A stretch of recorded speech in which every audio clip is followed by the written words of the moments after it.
மறைக்கப்பட்ட பண்டைய தமிழர்களின் வெற்றியின் ரகசியம். இந்த ரகசியத்தை நீங்கள் 30 நாட்களுக்கு கேட்டு வர, இந்த ரகசியத்தில் இருக்கும் சாராம்சம் உங்கள் வாழ்க்கையில் வெளிப்படும். அறிவியல் ஆர்வம் தமிழனின் அறிவின் தீபம். நான் பண்டைய தமிழன். 1000 ஆண்டுகளுக்கு முன் மின்னல் வானத்தில் பாய்ந்தபோது நான் பயந்ததில்லை. நான் கேள்வி கேட்டேன், இது எங்கிருந்து வருகிறது? அதுவே என் அறிவியலின் பிறப்பு. ஆர்வம் அறிவின் விதை. என் மக்கள் கேள்வி கேட்பார்கள். மழை ஏன் வருகிறது? நிலா எப்படி வளர்கிறது? மரம் எப்படி உயிர் பெறுகிறது? இந்த கேள்விகளுக்கு விடை தேடும் ஆர்வமே எங்களை உருவாக்கியது. அறிவு என்றால் எங்களுக்கு புத்தகம் அல்ல, அது பார்வை, அனுபவம், கேள்வி. மழை பெய்யும் போது நாம் மண்ணை தொட்டு பார்த்தோம். காற்று மாறி மாறி வீசும் பொழுது வானத்தை நோக்கினோம். இதுதான் தமிழனின் அறிவியல் மனப்பான்மை. வானியல் நட்சத்திரங்களின் கதை. நாங்கள் நட்சத்திரங்களோடு வாழ்ந்தோம். அவை எங்கள் கடிகாரம், எங்கள் நாள்காட்டி. எப்போது மழை வரும், எப்போது கடல் எழும், எப்போது விதை போட வேண்டும், இதையெல்லாம் வானம் சொல்லித் தந்தது. அதிரை நட்சத்திரத்தில் மழை வந்தால் நல்ல ஆண்டு என நம்பினோம். சித்திரையில் மழை நெல் விளைச்சலை தீர்மானித்தது. இது வெறும் நம்பிக்கை அல்ல, இது ஒரு வானியல் கணிப்பு முறை. என் பூமி பேசும். அவள் நிறத்தால், மனத்தால், ஈரத்தால் நாங்கள் அதை அறிந்தோம். எந்த மண் வளமானது, எந்த மண் வறண்டு போகும், அதற்கேற்ப நாங்கள் விவசாயம் செய்தோம். மலைப்பகுதி வேட்டை, காடுகளில் மாடு, வயலில் நெல், கடலில் மீன், பாலையில் வணிகம். இதுவே எங்கள் 5 முறை. மண், மழை, மனிதன் மூன்றையும் இணைத்த அறிவியல் வரைபடம் எங்கள் வரைபடம். நீரறிவு தமிழனின் பொறியியல் அதிசயம். நீர் எங்களுக்கு புனிதம். மழை வீணாக போகக்கூடாது என்று நாங்கள் உறுதி செய்தோம். அதற்காக குளங்கள், கால்வாய்கள், ஏரிகள், அணைகளை கட்டினோம். கரிகாலன் கல்லணை உலகின் பழமையான அணை. இன்று வரை நீர் ஓடிக்கொண்டிருக்கிறது. இது எங்கள் பொறியியல் அறிவின் சின்னம், நீரின் மீது கொண்ட மரியாதையின் சாட்சியம். மனித உடல் இயற்கையின் பிரதிபலிப்பு. எங்கள் சித்தர்கள் உடலை பார்த்து அதில் பிரபஞ்சத்தை கண்டார்கள். உடல் என்பது நீர், நிலம், காற்று, நெருப்பு, ஆகாயம் ஆகிய 5 தன்மைகளால் ஆனது என்று அவர்கள் கூறினர். அதற்கேற்ப மருந்தும் உணவும் சிகிச்சையும் அமைத்தனர். மூலிகைகள், கனிமங்கள், தாவரங்கள் அவை எங்கள் மருந்து. சித்தர்கள் நோயை அளிக்கவில்லை, இயற்கையுடன் சமநிலையை மீட்டனர். கடல் மற்றும் வணிக அறிவியல். நாங்கள் கடலுக்குச் சென்றோம், பயத்தோடு அல்ல, ஆர்வத்தோடு. அலைகளின் திசை, காற்றின் வேகம், நட்சத்திரத்தின் நிலை இவை எங்கள் வழிகாட்டிகள். கடல் மூலம் நாங்கள் ரோமா வரை பயணம் செய்தோம். நாங்கள் கடல் நாகரிகத்தை உருவாக்கினோம். ஒவ்வொரு அலைக்கு பின்னால் எங்கள் அறிவியல் சிந்தனை இருந்தது. அறிவியல் ஆர்வம் தத்துவத்தின் வடிவம். எங்கள் அறிவு வெறும் பொருட்சார்ந்தது அல்ல, அது அறம், பொருள், இன்பம், வீடு என்ற வாழ்க்கை நெறியுடன் இணைந்தது. அறிவு என்றால் சமநிலை. இயற்கையிலும் மனிதத்திலும் அந்த சமநிலையை பேணுவதே எங்கள் தத்துவம்.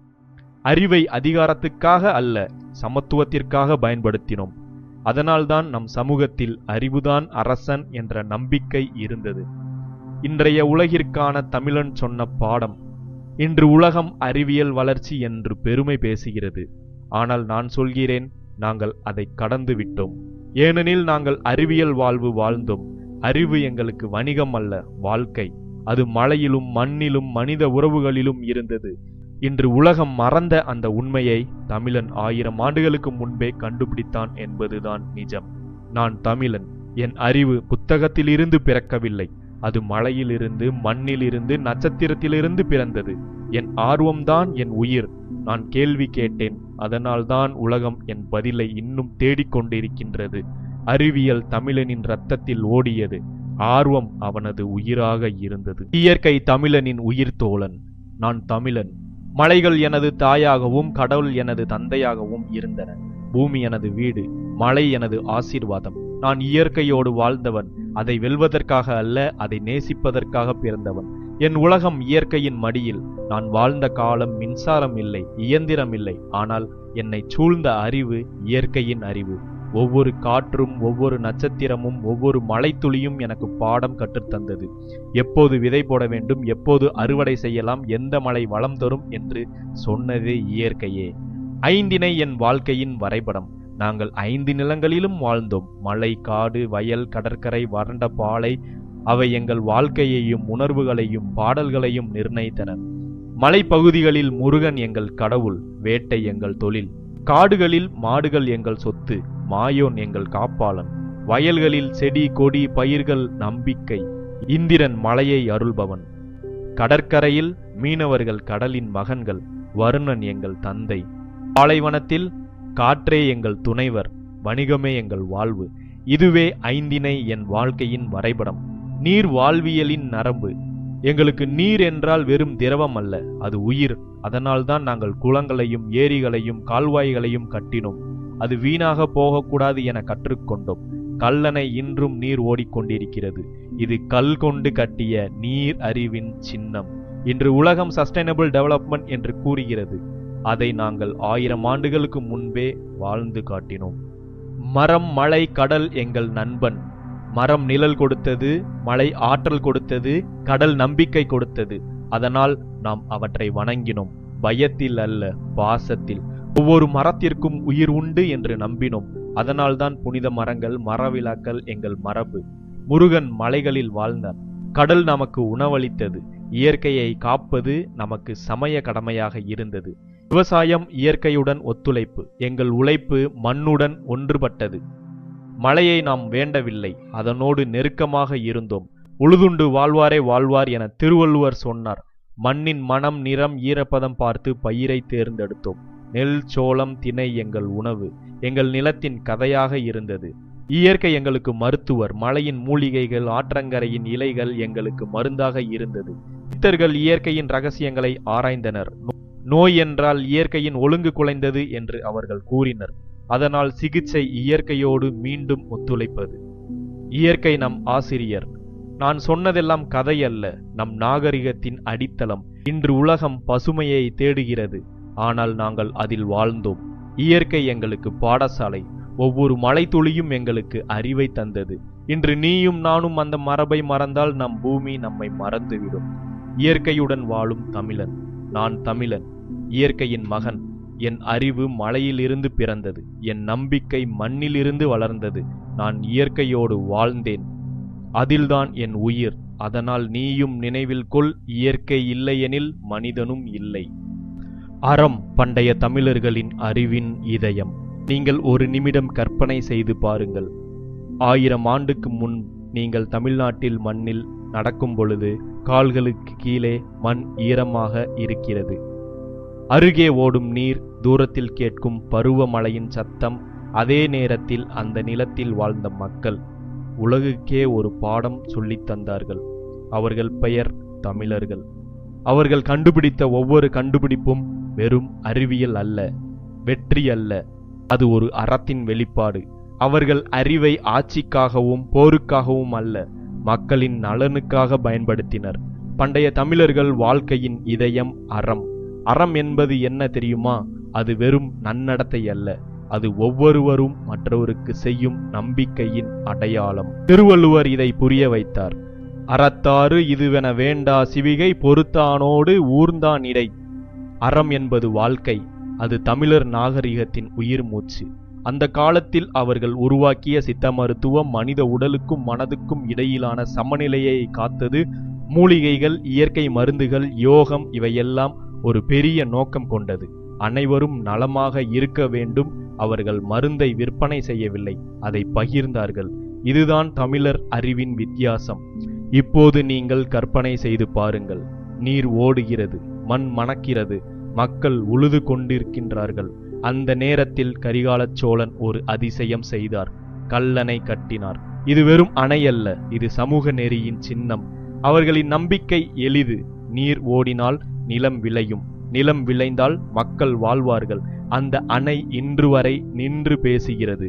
அறிவும் அறனும் சேர்ந்தால்தான் காலத்தை வெல்ல முடியும். தமிழர்கள் உலக வணிகத்தின் முன்னோடிகள். ஆனால் அவர்கள் வணிகம் வெறும் லாபத்துக்காக அல்ல, அது நம்பிக்கைக்கும் நேர்மைக்கும் அடிப்படை.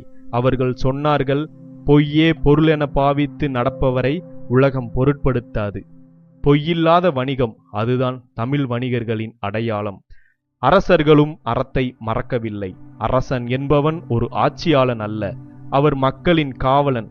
மக்கள் நலனுக்காக இயங்கும் அரசே உண்மையான ஆட்சி. அந்த சிந்தனைதான் இன்று உலகம் பேசும் நிலைத்த வளர்ச்சிக்கு, 1000 ஆண்டுகளுக்கு முன்னே தமிழர்கள் கொடுத்த முன்னோடி மாதிரி. தமிழர்கள் கல்வியும் ஒரு நெறியாகவே கற்றார்கள். அவர்கள் சொன்னார்கள், கல்வி என்றால் புத்தக அறிவல்ல, வாழ்க்கை அறிவு. அறம் செய்ய விரும்பு என்பதே வாழ்வின் வழி. அந்த சொல்லே இன்னும் நம் மனதில் ஒலிக்கிறது. தமிழர்கள் ஒவ்வொரு கண்டுபிடிப்பிலும் ஒரு சமூக நெறியை சேர்த்தார்கள். அணைகள் கட்டினார்கள், ஆனால் நீரை எல்லோரும் சமமாக பெறட்டும் என்ற எண்ணத்தோடு. இதுதான் உண்மையான நாகரிகம், அறிவும் அறனும் இணைந்த சமூகம். இன்றைய உலகம் அறிவியலில் முன்னேறியிருப்பினும் அறத்தில் தளர்ந்திருக்கிறது. தமிழர்கள் நமக்கு சொல்லும் பாடம், அறிவும் அறனும் சேர்ந்து நடந்தால்தான் சமூக வளர்ச்சி நிலைத்து இருக்கும். பண்டைய தமிழர்கள் அறிவு வெறும் புத்திசாலித்தனத்தின் விளைவு அல்ல, அது அறத்தின் வெளிப்பாடு. அவர்கள் கண்டுபிடித்த ஒவ்வொன்றும் மனிதனுக்காகத்தான். மனிதன் மனிதனுக்கு செய்யும் நன்மையே பெரிய அறிவு. அதனால்தான் அறிவை மனிதனுக்காக பயன்படுத்தியவர்கள் தமிழர்கள். அறத்தோடு இணைந்த அறிவே அவர்களின் உண்மையான மரபு. தொழில்நுட்ப திறமை பண்டைய தமிழர்கள் அறிவின் நுண்ணிய வடிவம். நான் இன்று சொல்வது ஒரு சாதாரண வரலாறு அல்ல, இது ஒரு அறிவின் பயணம். மண், கல், இரும்பு, நீர் இவைகளின் பின்னால் துடித்த தமிழனின் சிந்தனை கதை. பண்டைய தமிழர்கள் உலகம் முழுவதும் பேசப்படும் நாகரிகங்களில் ஒன்று. அவர்கள் புத்திசாலி மட்டும் அல்ல, அவர்கள் அறிவை செயலில் மாற்றியவர்கள். அவர்கள் கட்டிய கோவில்கள், அவர்கள் எண்ணங்களின் வடிவமைத்த உலோகங்கள், அவர்களின் அறிவு வழி நடத்திய நதி, பாசனம், வணிகம் இவை எல்லாம் ஒரு தொழில்நுட்ப நாகரிகத்தின் நுண்ணிய வடிவம். பெரிய கோயில் மதுரை மீனாட்சி அம்மன் கோவில் சாட்சி. ஒரு காலத்தில் கிரேனும் இல்லை, மிஷினும் இல்லை. ஆனால் தமிழர்கள் 80 டன் எடையுடைய கலசத்தை 6 கிலோமீட்டர் நீளமான சரிவில் இழுத்துச் சென்றனர். மதுரை மீனாட்சி அம்மன் கோவில் துல்லியமான கட்டிட பொறியியல் மற்றும் வடிவமைப்பு, அதிநவீன ஒளி அறிவியல், இயற்கையான காற்றோட்டம், பூகம்பத்தையும் தாங்கும் கட்டிட அமைப்பு இவை அனைத்தும் ஒரு கட்டிடம் மட்டும் அல்ல, இது ஒரு கணிதம், பொறியியல், நம்பிக்கை அனைத்தும் சேர்ந்த வடிவம். அறிவை கருவியாக்கி கல்லை உயிராக்கியவர்கள் தமிழர்கள். உலோக உருக்கள் சாட்சி. அந்த காலத்தில் இரும்பு வெறும் உலோகம் அல்ல, அது அறிவியல் துல்லியம். தமிழகத்தில் உருவாக்கப்பட்ட பல இரும்பு உலோக சாதனங்கள் ரோமா, கிரேக்கம், அரேபியா போன்ற அனைத்து இடங்களுக்கும் ஏற்றுமதி செய்யப்பட்டது. இது தமிழனின் உலோக நாகரிகம். பூம்புகார், கொர்க்கை அந்த துறைமுகங்களில் இருந்து தமிழர்களின் கப்பல் கடல் மீது பறந்தன. அந்த கப்பல்கள் வெறும் மரத்தால் ஆனவை அல்ல, அவை ஹைட்ரோடைனமிக்ஸ் அறிவை பிரதிபலித்த வடிவங்கள். இரட்டை அடிப்பகுதி, மிதவை சமநிலை, காற்றோட்ட வடிவம் அனைத்தும் பண்டைய பொறியியல் தொழில்நுட்பத்தின் சிந்தனை விளைவு. கடல் கடந்த வணிகம் தமிழனின் நம்பிக்கை. கரிகால சோழன் கட்டிய கல்லணை இன்றும் நீர் பாய்கிறது. பல ஆண்டுகள் கழித்தும் இந்த அணையின் நீரோட்டம், அழுத்தம், மண்ணடர்த்தி எல்லாம் கணக்கிட்டு வடிவமைக்கப்பட்டது. இது ஒரு பொறியியல் பாடப்புத்தகம் போல. நாணயங்கள் மற்றும் உலோக சின்னங்கள். சங்ககால நாணயங்கள் சிறியவை ஆனால் பெரும் அறிவு கொண்டவை. அதில் உலோக கலவை, வெப்பநிலை கட்டுப்பாடு, துல்லிய அச்சு அனைத்தும் தமிழர்களின் தொழில்நுட்பத்தின் சிறந்த சின்னம். அவை இன்றைய மெஷின் ஸ்டாம்பிங் தரத்திற்கு நிகரானவை. தமிழர்கள் இயற்கையை எதிர்கொள்ளவில்லை, அதோடு இணைந்து வாழ்ந்தார்கள். அவர்கள் வீடுகள் வெயிலை குறைத்தன, காற்றை அழைத்தன. அவர்கள் பாசனங்கள் நிலத்தை உயிர்ப்பித்தன. இவைதான் நவீன ஈகோ ஆர்கிடெக்சரின் ஆரம்பம். கல்வியும் தொழிலும். அவர்கள் தொழில்நுட்பத்தை வெறும் பணத்திற்காக கற்றுக்கொள்ளவில்லை, அது மரபு, நெறி, வாழ்க்கை. சிற்பர், தச்சர், உலோகர் ஒவ்வொருவரும் தங்கள் அறிவை அடுத்த தலைமுறைக்கு கற்றுக் கொடுத்தனர்.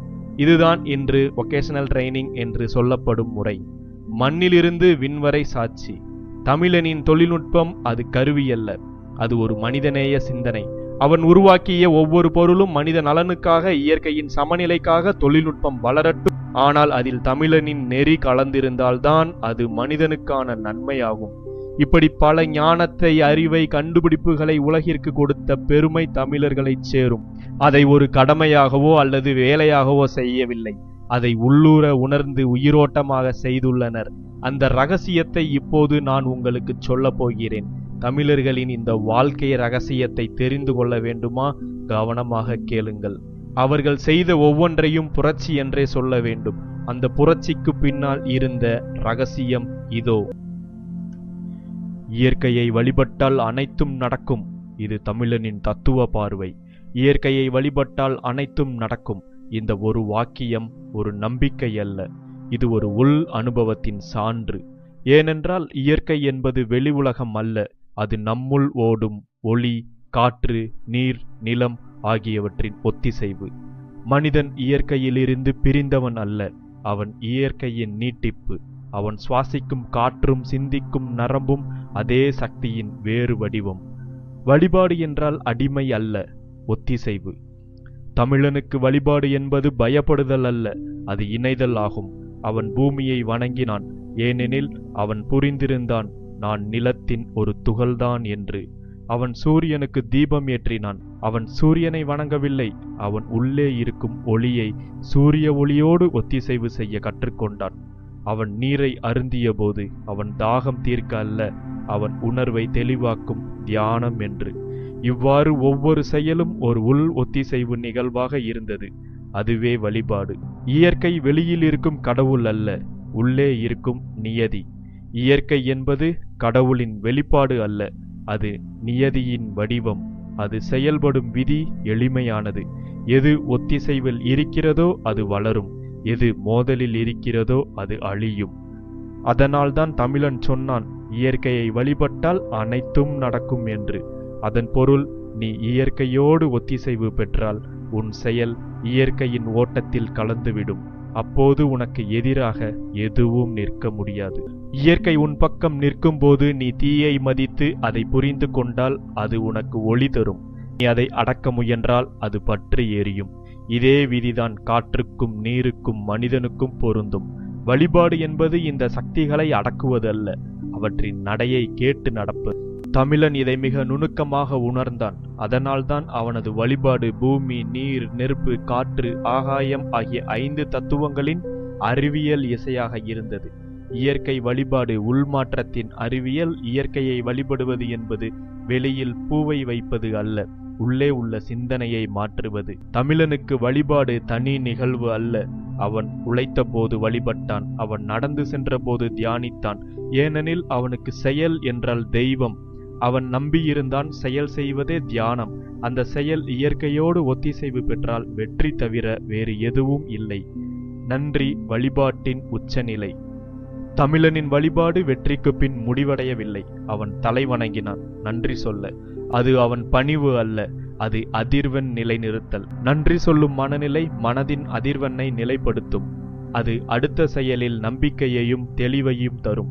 இதனால்தான் அவனது வாழ்வு தொடர்ந்து வளர்ச்சியாக இருந்தது. இயற்கையை வழிபட்டால் அனைத்தும் நடக்கும் என்பதன் பொருள், இயற்கையை வழிபட்டால் அனைத்தும் நடக்கும் என்பது ஒரு வாசகம் அல்ல, அது ஒரு பிரபஞ்ச விதி. அதன் அர்த்தம், நீ இயற்கையோடு போராடாமல் அத்துடன் இணைந்தால் அது உனக்காக செயல்படும். அது வெளியில் நடப்பதல்ல, உனக்குள் நடப்பது. உன் சிந்தனை, உணர்ச்சி, செயல் இவை இயற்கையின் அதிர்வெண்ணில் ஒத்திசையும் போது உன் வாழ்க்கை ஓட்டம் தானாக அமைந்துவிடும். அதுதான் அனைத்தும் நடக்கும் என்பதின் உண்மையான விளக்கம். தமிழனின் தத்துவம் எளிமையானது. நீ இயற்கையை அடிமையாக்க முடியாது. நீ இயற்கையோடு ஒன்றிணையலாம். அதுதான் வழிபாடு, அதுதான் தியானம், அதுதான் அறிவியல், அதுதான் ஆன்மீகம் இணையும் புள்ளி.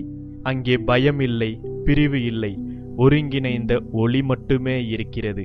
அந்த நிலை வந்துவிட்டால் உனக்கு தேவையான அனைத்தும் நடக்காமல் இருக்க இயற்கையால் கூட தடுக்க முடியாது. மனிதனின் சிந்தனை சக்தி. வெற்றி என்பது பிறவியால் வருவது அல்ல, அது மனிதனின் சிந்தனை சுரங்கத்தில் இருந்து வெளிவரும் ஒளி. ஒவ்வொரு உயிருக்கும் ஒரு தீப்பொறி உண்டு. அது நான் என்ன ஆகலாம் என்று கேட்ட தருணத்தில் எரிய தொடங்குகிறது. ஆனால் இங்கு பெரும்பாலானோர் அந்த தீயை அணைத்து விடுகின்றனர். ஏனெனில் அவர்கள் பிறரின் சிந்தனைக்குள் வாழ்கின்றனர். அவர்கள் பிறர் வரையறுத்த பாதையை பின்பற்றுகின்றனர். அவர்கள் பிறர் கூறிய சாத்தியமில்லை என்ற வார்த்தையிலேயே தங்கள் விதியை அடைத்து விடுகின்றனர். பண்டைய தமிழர்கள் அப்படி இல்லை. அவர்கள் அறிவே அதிகாரம் என்று உணர்ந்தவர்கள். அவர்கள் தெய்வத்தையும் சிலையால் வடிவமைத்தவர்கள், அறத்தையும் அனுபவத்தால் வடிவமைத்தவர்கள், அரசியலையும் நீதியால் வடிவமைத்தவர்கள். சிந்திப்பதை ஒரு வேலையாக செய்யவில்லை, அது அவர்களின் உயிரோட்டம். அவர்களுக்கு சிந்தி என்பது உயிர் என்ற அளவிற்கு புனிதம். அந்த சிந்தனைதான் அவர்கள் கண்டுபிடிப்புகளின் வேராக்கியது. அதுதான் தண்ணீரை அணையாக்கியது, மண் வாசனையை மருத்துவமாக மாற்றியது, மனித வாழ்வை கலையாக உயர்த்தியது. இன்று நாம் அந்த சிந்தனை மரபின் வாரிசுகள். ஆனால் அந்த மரபின் சக்தியை நம்முள் விழிக்க வைக்க முடியாமல் வாழ்கின்றோம்.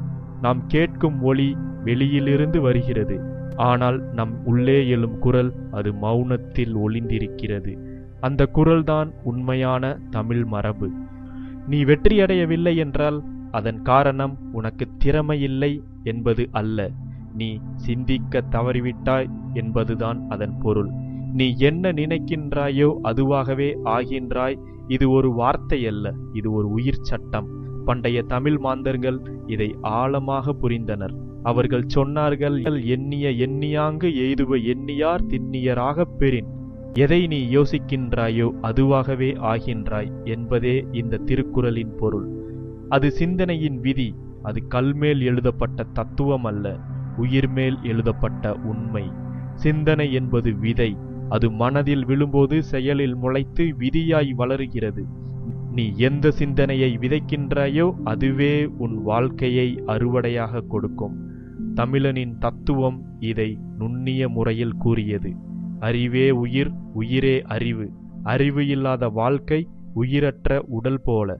அறிவுடன் வாழும் வாழ்க்கை கடவுளின் திசையில் செல்லும் பயணம். எனவே வெற்றியடைய விரும்புகிறாய் என்றால் பிறரை பின்பற்ற வேண்டாம். உன்னுள் இருக்கும் பழந்தமிழனின் குரலை கேள். அவர் சொல்வார், சிந்தனை உன் தெய்வம், முயற்சி உன் வழிபாடு என்று. நீ என்ன சிந்திக்கின்றாயோ அதுவே உன் எதிர்காலம். நீ தினமும் உன்னை தாழ்த்தி கொண்டால் உன் வாழ்க்கையும் உன்னை தாழ்த்தும். நீ உன்னை உயர்ந்தவன் என்ற கருதினால் உலகமே உன்னை அதுபோல் நடத்தும். அதுதான் மனிதனின் சிந்தனை சக்தி. அது ஒரு பொருளாதார கருவி அல்ல, அது ஒரு பிரபஞ்ச ஒத்திசைவு. பிரபஞ்சம் உன் சிந்தனையின் அதிர்வுடன் இணைந்திருக்கிறது. நீ எதை நினைக்கின்றாயோ அது இந்த பிரபஞ்சத்திற்கு கட்டளை போல அது செயலில் திரும்பி வருகிறது உன் வாழ்க்கையாக. சிந்திப்பதை நிறுத்தாதே, புதியதாக சிந்தி. சிந்தனை மற்றும் நம்பிக்கை மனிதனின் இரட்டை அச்சுக்கள். சிந்தனை என்பது மனிதனின் திசை, நம்பிக்கை என்பது மனிதனின் சக்தி. திசையில்லாமல் ஒரு படகு எப்படி கடலில் நடுவில் தத்தளிக்கிறதோ அதேபோல் நம்பிக்கை இல்லாத சிந்தனை எப்போதும் வழி தெரியாமல் தான் தள்ளாடும். தமிழர்கள் இதை நுண்ணிய முறையில் புரிந்தவர்கள். அவர்கள் சிந்தித்ததெல்லாம் நம்பிக்கையுடன் கலந்தது.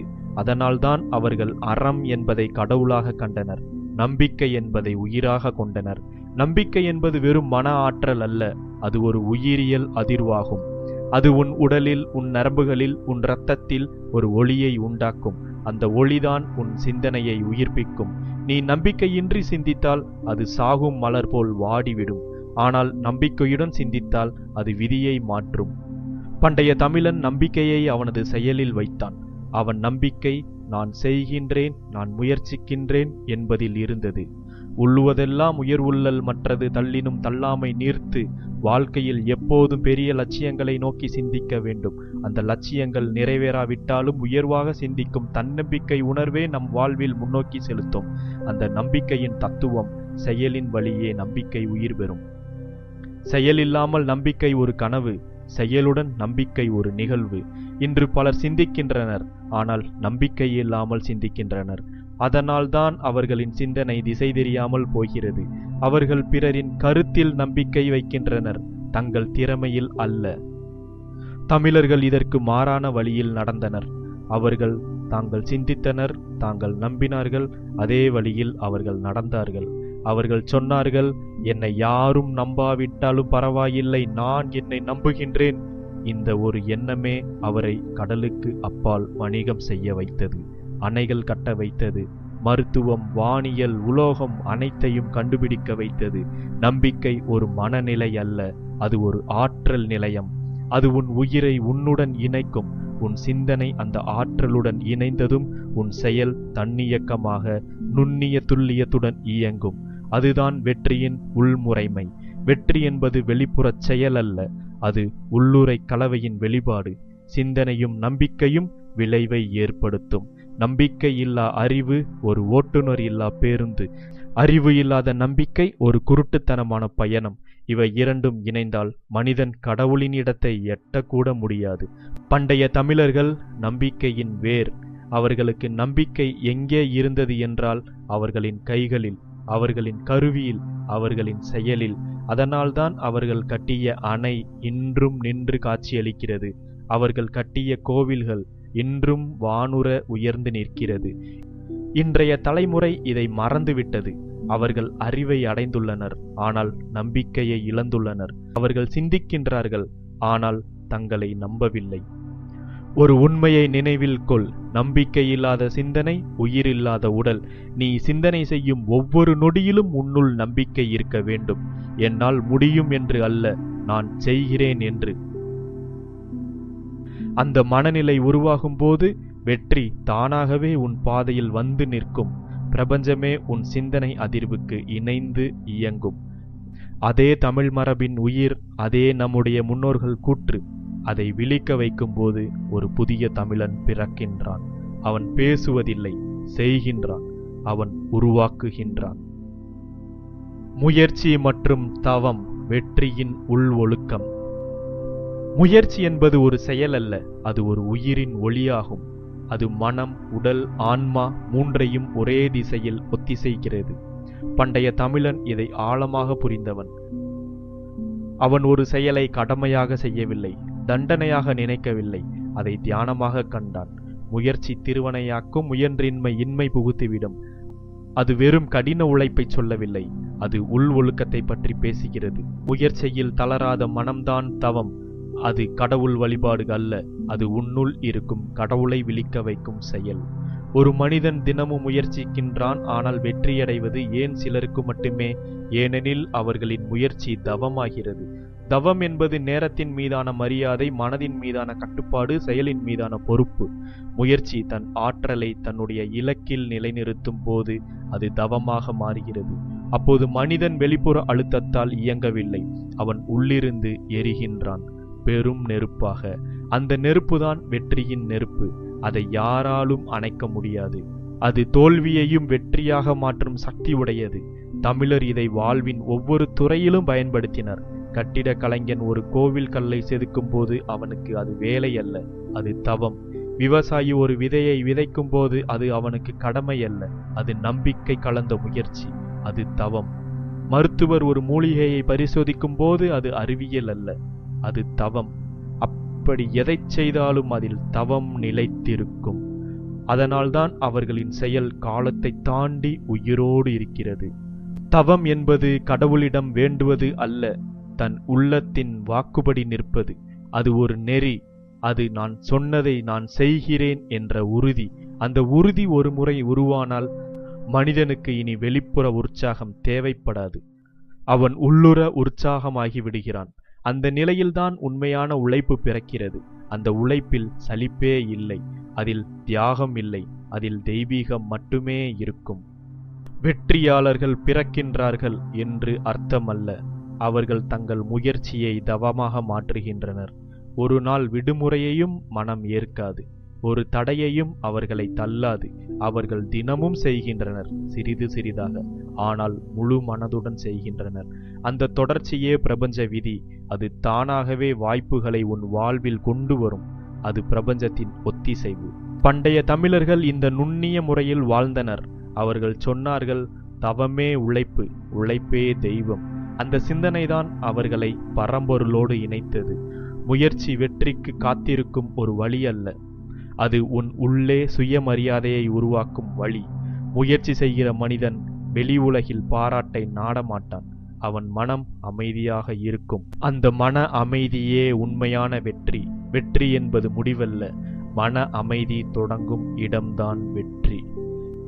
எனவே வெற்றியை தேட வேண்டாம், முயற்சியில் உன்னை தியாகம் செய், தவமாக உழை.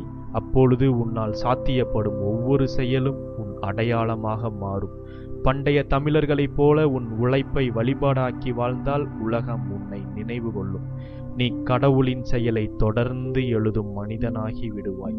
இந்த முறையை எப்படி பயிற்சி செய்ய வேண்டும் என்பதை நான் இப்பொழுது சொல்லப் போகின்றேன். கவனமாக கேளுங்கள். இயற்கையை வழிபடும் தமிழனின் உள் செயல்முறை. முதல் படி, அமைதியை உருவாக்கல். நாம் இயற்கையோடு கலக்க வேண்டுமெனில் முதலில் மனதை அமைதியாக்க வேண்டும். ஒரு மரத்தின் அடியிலோ அல்லது திறந்த வெளியின் கீழ் அமர்ந்து கண்களை மூடி மூச்சை மெதுவாக உள்நுழைத்து வெளியே விட வேண்டும். இரண்டாம் படி, பஞ்சபூத உணர்வை மனதில் ஏற்படுத்துதல். நாம் சுவாசிக்கும் காற்று, நான் குடிக்கும் நீர், நான் உட்காரும் நிலம், என் உடலில் இருக்கும் சூடு, என் சிந்தனையில் பறந்து விரியும் வெளி, இவை அனைத்தும் ஒரே பிரபஞ்ச சக்தியின் வடிவுகள். நான் அதனுள் இருக்கின்றேன், அதுவும் என்னுள் உள்ளது என்று நிதானமாக நினையுங்கள். மூன்றாம் படி, உள் ஒத்திசைவு. இப்போது ஒவ்வொரு மூச்சோடும் நான் இயற்கையோடு ஒன்றாகின்றேன் என்று மனதில் மெதுவாக சொல்லுங்கள். சில நிமிடங்கள் கழித்து புருவ மத்தியில் ஒரு மென்மையான ஒளி உருவாகும் என்ற உணர்வை கற்பனை செய்யுங்கள். அது உங்கள் உள் ஒளி. இயற்கை மற்றும் மனிதன் ஒருங்கிணையும் இடம் அது. நான்காம் படி, நன்றியுணர்வு. இயற்கையுடன் மனதார நன்றி சொல்லுங்கள். நீருக்கு, நிலத்திற்கு, காற்றுக்கு, சூரியனுக்கு, ஆகாயத்திற்கு, இவை அனைத்திற்கும் நன்றி சொல்லுங்கள். தமிழனின் வழியில் இதுதான் வழிபாடு. வெளிப்புற வேள்வி அல்ல, உள்ளுணர்வின் நன்றி வெளிப்பாடு. ஐந்தாம் படி, எண்ணத்தை நிகழ்வாக்கல். இப்போது உங்கள் உள்ளம் முழுவதுமாக அமைதியடைந்த பின் நீங்கள் விரும்பும் ஒரு செயலை அல்லது எண்ணத்தை மனதில் உறுதியாக கற்பனை செய்யுங்கள். இப்போதுதான் உள் அதிர்வெண் மற்றும் பிரபஞ்ச அதிர்வெண் ஒன்று சேரும் தருணம். இந்த நிலையில் நினைத்தது நடக்கும். இதுவே இயற்கையுடன் ஒத்திசைவாகும் ஒரு வழிமுறை. இவ்வாறு வழிபாடு என்பது தெய்வத்திடம் கேட்பது அல்ல, இயற்கையோடு ஒன்றாகி உள்நிலையின் ஒளியை தூண்டும் அறிவியல் செயலாகும். அவன் கூறினான், நான் இயற்கையை வணங்கினால் நான் பிரபஞ்சத்தின் ஓர் அலையாகின்றேன். அப்போது என்னால் நினைத்தது இயற்கைதானே நிறைவேற்றும். இரண்டாவது, சிந்தனை. சிந்தனை என்பது மனவிதை என்று நீங்கள் நினைக்க வேண்டும். தமிழன் சிந்தனையை ஒரு விதையாக கண்டான். விதை சரியான மண்ணில் விதைக்கப்படாவிட்டால் அது முளைக்காது. அதேபோல் மனம் அமைதியாக இல்லாவிட்டால் எண்ணமும் பலிக்காது. மன அமைதியை உருவாக்கு. முதல் படி, மன அமைதியை உருவாக்க வேண்டும். ஆழ்ந்த மூச்சுடன் மனதை அமைதிப்படுத்த வேண்டும். மனம் சிதறியிருந்தால் சிந்தனை பலவீனமாகும். ஆழ்ந்த மூச்சை எடுத்து கண்களை மூடி சில நொடிகள் உங்கள் மூச்சின் ஓட்டத்தை கவனித்துக் கொள்ளுங்கள். மனம் நிம்மதியடைந்ததும் சிந்தனை விதையை விதைக்கும் நேரம் அதுவே. அமைதியில்லாத மனது காற்றால் துளாவும் மண் போல, விதை நிலைத்து நிற்காது. இரண்டாம் படி, இலக்கை தெளிவாக வரையறுக்க வேண்டும். நாம் என்ன விரும்புகின்றோம் என்பதை மிக துல்லியமாக வரையறை செய்ய வேண்டும். எனக்கு நல்லது நடக்கட்டும் என்று மேலோட்டமாக கூறக்கூடாது. நான் ஆரோக்கியமாகவும் மகிழ்ச்சியாகவும் என் வாழ்க்கையை நடத்துகின்றேன் என்று மிக துல்லியமாக கூற வேண்டும். எண்ணம் தெளிவானால் அதிர்வு துல்லியமாக இயற்கையோடு இணையும். அதாவது சிந்தனை என்பது ஒரு ஆராய்ந்த விதை. தவறாக விதைத்தால் எதிர்மறை விளைச்சல் தான் கிடைக்கும். நல்ல எண்ணமாயின் நன்மையே முளைக்கும். மூன்றாம் படி, நல்ல எண்ணத்தை விதை போல் விதை. பிறருக்கு நன்மை தரும் எண்ணமே வேகமாக பலிக்கும். உன் சிந்தனை உன்னுடன் பிறருக்கும் நன்மை தரும் வகையில் இருக்க வேண்டும். இயற்கை சுயநல எண்ணத்தை விரைவாக ஏற்காது. அது பொது நன்மை கொண்ட எண்ணத்தையே வளர்க்கும். உதாரணமாக, நான் மட்டும் வெற்றி பெற வேண்டும், அப்படி கூறக்கூடாது. என் முயற்சி எனக்கும் என்னை சுற்றியுள்ளவர்களுக்கும் நன்மை தரட்டும் என்றே நாம் எண்ணத்தை விதைக்க வேண்டும். இந்த நன்றி கலந்த எண்ணமே தமிழனின் சிந்தனை முறையின் உயிர். அடுத்ததாக நம்பிக்கை, மன உறுதி. சிந்தனை விதைக்கப்பட்ட பிறகு அது முளைக்க நம்பிக்கைதான் அவனுக்கு நீராகும். நம்பிக்கை இல்லாமல் எண்ணம் உயிர்ப்பிக்காது. முதலாம் படி, உன்னில் நம்பிக்கை விதை. நான் முடியும் என்று உனக்கே உறுதி கொள். மனதில் முதலில் சொல்லிக்கொள், எனக்குள் திறமை இருக்கின்றது, என்னால் முடியும். இது ஒரு சாதாரண வார்த்தை அல்ல, இது ஒரு உள்ளுணர்வின் தீர்மானம். சுற்றமும் சூழமும் எதிராக இருந்தாலும் என் உள்ளம் என்னால் முடியும் என்று நம்பியவுடன் அது உன் உடலுக்கும் செயலுக்கும் ஆற்றலாக மாறும். உன்னுடைய உள் நம்பிக்கைக்குத்தான் எப்பொழுதும் முன்னுரிமை. இரண்டாம் படி, உணர்வில் வாழ வேண்டும். விரும்பும் செயல் ஏற்கனவே நடந்தது போல மனதில் உணர வேண்டும். நம்பிக்கை என்பது கற்பனை அல்ல, அது உணர்வில் நடந்த உண்மை. உதாரணமாக, பாண்டியர் கற்பனையின் வெளிப்பாடுதான் மீனாட்சி அம்மன் கோவில். சோழர்களின் கற்பனையில்தான் கல்லணை, தஞ்சை பெரிய கோவில் உருவானது. கற்பனையில் அனைத்தையும் உருவாக்க முடியும். அதனால் கற்பனை செய்யுங்கள். அந்த உணர்ச்சி உன் மனதில் அதிர்வலைகளை உருவாக்கும். அவை உன் முயற்சிக்கு வெற்றியை கொடுத்துச் செல்லும். 3ஆம் படி, சந்தேகம் வந்தால் அமைதியாக எதிர்கொள். ஒவ்வொரு சந்தேகமும் நம்பிக்கையை வலுப்படுத்தும். சந்தேகம் வருவது தவறு அல்ல, அது மனிதனின் இயல்பு. ஆனால் அதை கண்டு அஞ்சாமல் அமைதியாக கவனிக்க கற்றுக்கொள். ஒவ்வொரு சந்தேகமும் உன் நம்பிக்கையை சோதிக்கும் கல்லாகும். அதை கடந்து சென்றால் உன் நம்பிக்கை வைரமாக மிளிரும். நம்பிக்கை தளர்ந்தால் செயல் தளர்கிறது.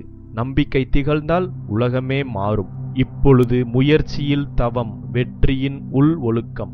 முயற்சியில் தவம் என்றால் என்ன? தமிழனுக்கு முயற்சி என்பது ஒரு பணியை செய்வது மட்டுமல்ல, உள் உலகை ஒழுங்குபடுத்தி செயலை தியானமாக மாற்றுவது. அதனால் முயற்சி வெறும் உழைப்பு அல்ல, அது மன ஒழுக்கம், நிலைத்தன்மை, உள் அமைதி ஆகியவற்றின் கூட்டுத்தன்மை. 1ஆம் படி, எண்ணத்தில் ஒருமைப்பாடு. முயற்சி தவமாக மாறும் முதல் படி மனதின் ஒருமைப்பாடு. ஒரு செயலில் முழு கவனத்துடன் இறங்கும் போது மனச்சிதறல் குறைகிறது. சிந்தனையின் ஆற்றல் செயல் ஆற்றலாக திரளத் தொடங்குகிறது. உதாரணமாக, பாண்டியர்கள் இலக்கு மீனாட்சி அம்மன் கோவிலை கட்டி முடிப்பது, சோழர்கள் இலக்கு கல்லணையை கட்டி முடிப்பது. இப்படி நம் எண்ணத்தில் மூழ்கி இருக்க வேண்டும். 2ஆம் படி, மன அமைதி. தத்துவத்தின் 2ஆம் படி, செயலின் நடுவில் மனம் அமைதியாக இருக்க வேண்டும். தமிழன் இதை உள் ஒத்திசைவு என்றான். தினமும் ஒரே நேரத்தில் செயலை தொடங்குவது, குறை சொல்லாமல் செய்யும் பழக்கம், உடல் மனம் இரண்டும் இணைந்த அமைதியான உழைப்பு. இந்த உழைப்பு கடமையாக அல்ல, தியான நிலைக்கு மாறுகிறது. உதாரணமாக, தினமும் நாம் செய்ய போகும் பணியை அதே நேரத்தில் மீண்டும் துவங்குவது, பணி சார்ந்த எண்ணத்தில் நிலைத்து இருப்பது, அதே எண்ணத்தில் பணியை செய்வது. அதில் வரும் அமைதி நாம் செய்யும் வேளையில் ஒரு தெய்வீக வெளிப்பாட்டை கொடுக்கும். காற்று லயித்து புல்லாங்குழலில் இசையாய் வருவது போல இருக்கும். 3ஆம் படி, செயலில் நிலைத்தன்மை. முயற்சியின் உச்சநிலை நிலைத்த முயற்சி. ஒரு செயல் பெரியதா சிறியதா என்பது அல்ல, அதை தொடர்ந்து செய்வதே அந்த செயலை தவமாக மாற்றுகிறது. நிலையற்ற முயற்சி சாதாரண உழைப்பு, நிலையான முயற்சி தவம். உதாரணமாக, தினமும் பாண்டியர்கள் கோவிலை கட்டும் செயலை தொடர்ந்து செய்ததால் தான் மீனாட்சி அம்மன் கோவில் கட்டி முடிக்கப்பட்டது. சோழர்கள் தினமும் கல்லணை கட்டும் பணியில் இருந்ததால் தான் கல்லணை கட்டி முடிக்கப்பட்டது. இவை அனைத்தும் தினமும் செய்ததால் வந்தது. ஒரு திறனை 100 நாளில் 100 முறை பயிற்சி செய்வது முயற்சி. 100 நாளும் ஒரே உறுதியுடன் பயிற்சி செய்வது முயற்சியில் தவம். கடைசியாக நன்றி உணர்வு. நன்றி உணர்வு என்பது தமிழனின் உள் ஒளி. அது ஒரு உணர்வு மட்டுமல்ல, மனதை பரிசுத்தப்படுத்தும் தெய்வீக நிலை. தமிழன் நன்றி மறக்காதவன்தான் மனிதன் என்று நம்பினான். ஏனெனில் நன்றி சொல்வது மனதை உயர்வில் நிறுத்துகிறது. முதல் படி, பெற்றதற்கு நன்றி சொல்லி பழகுங்கள். சிறிய விஷயங்களுக்கு நன்றி சொல்லி பழகுங்கள். உங்களுக்கு கிடைத்த உணவு, உடல் ஆரோக்கியம், குடும்பம், கல்வி, இவை அனைத்திற்கும் தினசரி நன்றி சொல்லி பழகுங்கள். காலையில் நீர் அருந்தும் போது நன்றி என்ற மனநிலை கொண்டால் அந்த நாள் முழுவதும் மனம் ஒளி பெறும்.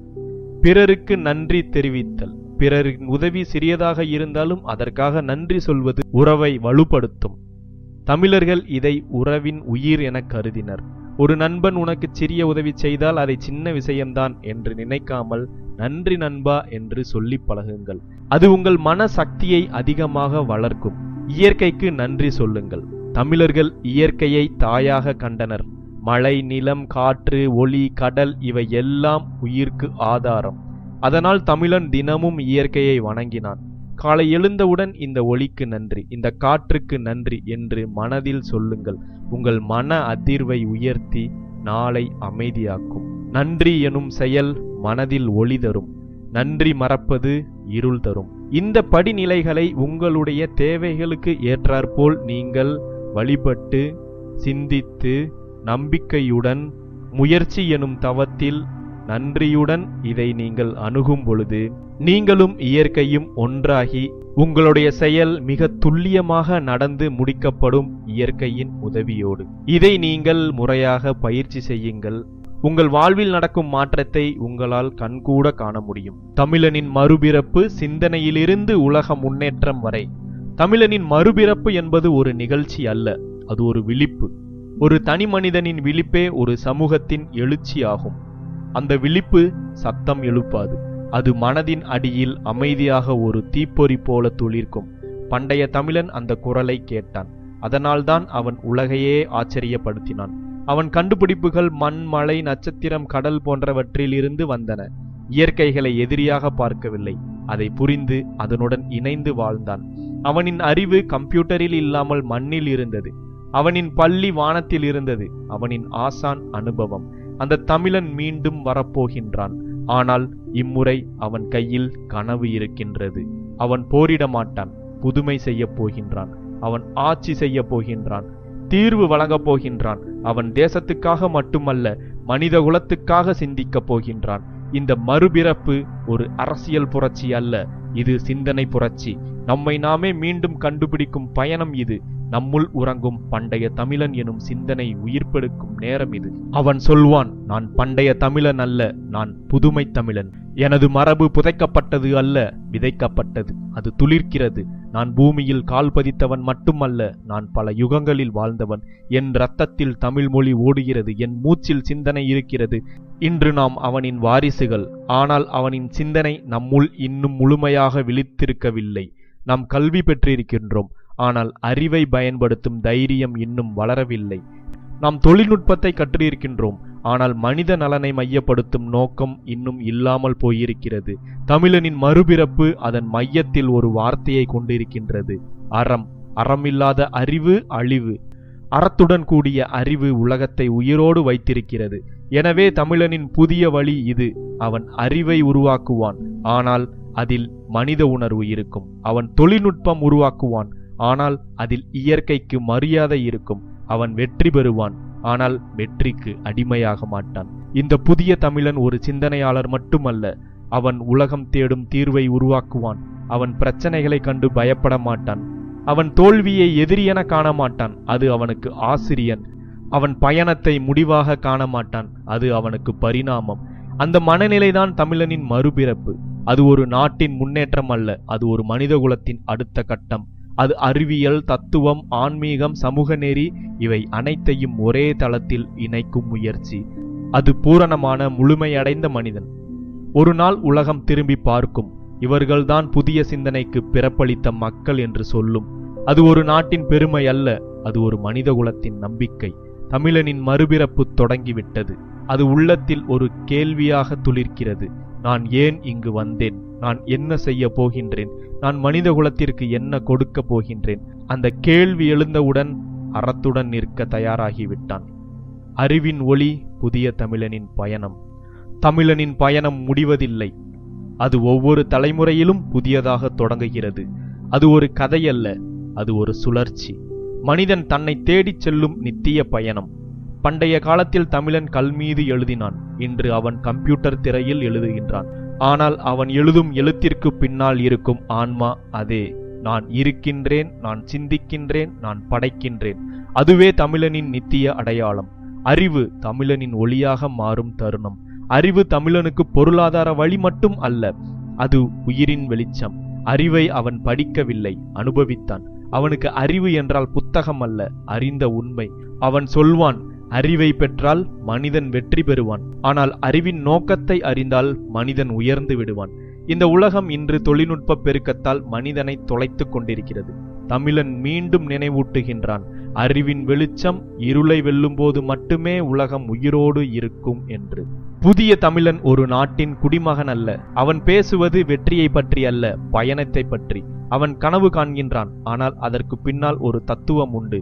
அவன் கூறுவான், நான் என் வாழ்வை மட்டும் மாற்றவில்லை, என் சிந்தனையால் உலகம் ஒன்றை கற்றுக்கொள்ளட்டும். அவன் விஞ்ஞானி ஆவான், ஆனால் தத்துவ சிந்தனை கொண்டவனாக இருப்பான். அவன் ஒரு தொழில்நுட்ப வல்லுனர், ஆனால் மனிதநேயம் கொண்டவன். அவன் ஒரு தலைவன், ஆனால் தன்னடக்கம் கொண்டவன். இதுவே புதிய தமிழனின் உருவம். இன்றைய உலகம் இயந்திரங்களின் ஒளி நிறைந்தது, ஆனால் மனிதனின் குரல் மெல்ல மெல்ல மங்கிவிட்டது. தமிழனின் அறிவு நம்மை நினைவூட்டுகிறது, அறிவும் தொழில்நுட்பமும் மனிதனுக்காக இருக்க வேண்டும், அவைகள் நம்மை கட்டுப்படுத்தக்கூடாது. தமிழனின் புதிய பணி தீர்வை உருவாக்கும் சிந்தனை. அது ஒரு தீர்வின் பண்பாடு. அவன் பிரச்சனையை எதிரி என பார்க்கவில்லை, அதை வாய்ப்பு என கருதினான்.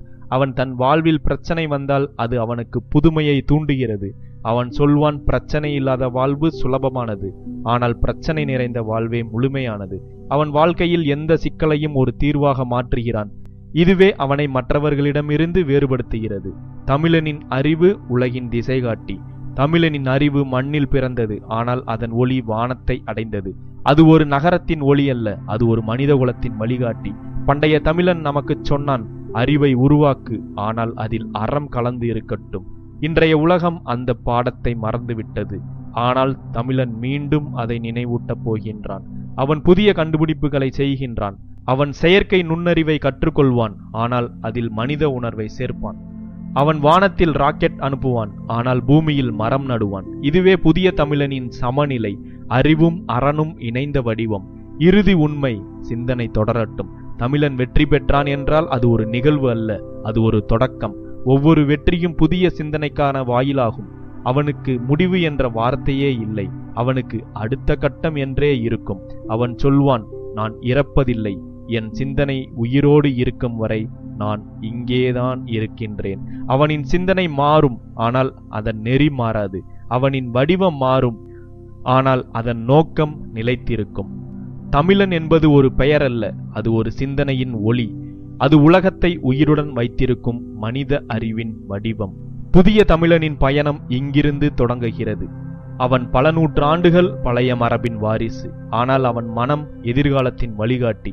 அவன் அறிவு பழைய புத்தகங்களில் மட்டும் அல்ல, அது இன்றைய தொழில்நுட்பத்தில், நாளைய கனவில், ஒவ்வொரு மனிதனின் இதயத்திலும் ஓடுகின்றது. அவன் இனிமேல் சொல்வான், நான் தமிழன். என் மரபு வெறும் வரலாறு அல்ல, அது உலகத்திற்கு வழிகாட்டி. என் குரல் சத்தமில்லாமல் இருந்தாலும் என் சிந்தனை ஒலிக்கிறது, காலத்தின் எல்லைகளை கடந்தும். இதுவே அறிவின் ஒளி. இதுவே புதிய தமிழனின் பயணம். ஒரு காலத்தில் தமிழன் கல்லை செதுக்கினான், அந்த கல் சிலையானது. அவன் மண்ணை தொட்டான், அந்த மண் பொன்னானது. அவன் கடலை பார்த்தான், ஆனால் அந்த கடலை அவன் கடந்து சென்றான். அவன் வெறும் மனிதன் அல்ல, அவன் கண்டது உலகம் அல்ல, அவன் உருவாக்கிய அறிவு.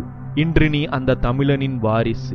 உன் இரத்தத்திலும் இன்னும் ஓடுகிறது அந்த அறிவியல் ஆர்வத்தின் தீ, அந்த இயற்கை நுண்ணறிவின் சத்தம், அந்த சமூக நெறியின் இதய துடிப்பு, அந்த தொழில்நுட்ப திறமையின் உயிர் சக்தி. நீ அதை உணர்ந்தால் உலகமே உன்னிடம் கற்றுக்கொள்ளும். குழந்தையே, நீ சிந்திக்கும் போது உலகம் மாறும். நீ கேள்வி கேட்கும் போது அறிவு பிறக்கும். நீ முயற்சி செய்யும் போது எதிர்காலம் உருவாகும். பிழைகள் உன் எதிரிகள் அல்ல, அவைகள் உன் புதிய தீர்வுகளுக்கான வழிகாட்டி. நீ தோல்வி அடைந்தால் அது தவறில்லை, அது உன் மூளைக்கு புதிதாக யோசிக்கத் தொடங்கும் நேரம். நினைவில் வை, உன் மூளை 86 பில்லியன் நரம்பணுக்கள் உள்ளன. அவை உன் சிந்தனையால் தீப்பிடிக்க காத்திருக்கின்றன. அந்த தீயை அறிவியல் ஆர்வம் ஊட்டட்டும். அந்த தீயை இயற்கை புரிதல் வழிநடத்தட்டும். அந்த தீயை சமூக நெறி அமைதியாக்கும். அந்த தீயை தொழில்நுட்ப திறமை உலகத்திற்கு வெளிப்படுத்தும். நீ ஒரு மாணவன் அல்ல, நீ ஒரு சிந்தனையாளன். நீ ஒரு கண்டுபிடிப்பாளன். நீ ஒரு தீர்வை உருவாக்குபவன். நீ ஒரு காட்சியை கற்பனை செய்யும் விசுவலைசர். நீ உலகத்தை காப்பாற்றும் சொல்யூஷன் மேக்கர். தமிழன் ஒரு காலத்தில் உலகில் முதல் பொறியாளர். இப்போது அவன் சந்ததியான நீ உலகின் அடுத்த இன்னோவேஷன் லீடர். நினைவில் கொள், அறிவும் கற்பனையும் சேர்ந்த இடத்தில்தான் உண்மையான தமிழன் பிறக்கின்றான். அந்த தமிழன் யார் தெரியுமா? அது நீயே. சிந்தனை உன்னிடம் வந்தால் உலகம் உன்னிடம் கற்றுக்கொள்ளும். இது உன் நேரம். உன் குரலை கேட்க உலகம் காத்திருக்கின்றது. எழுதமிழா, உன் இரத்தத்தில் புதைந்திருக்கும் அறிவின் தீயை மீண்டும் எரியவிடு.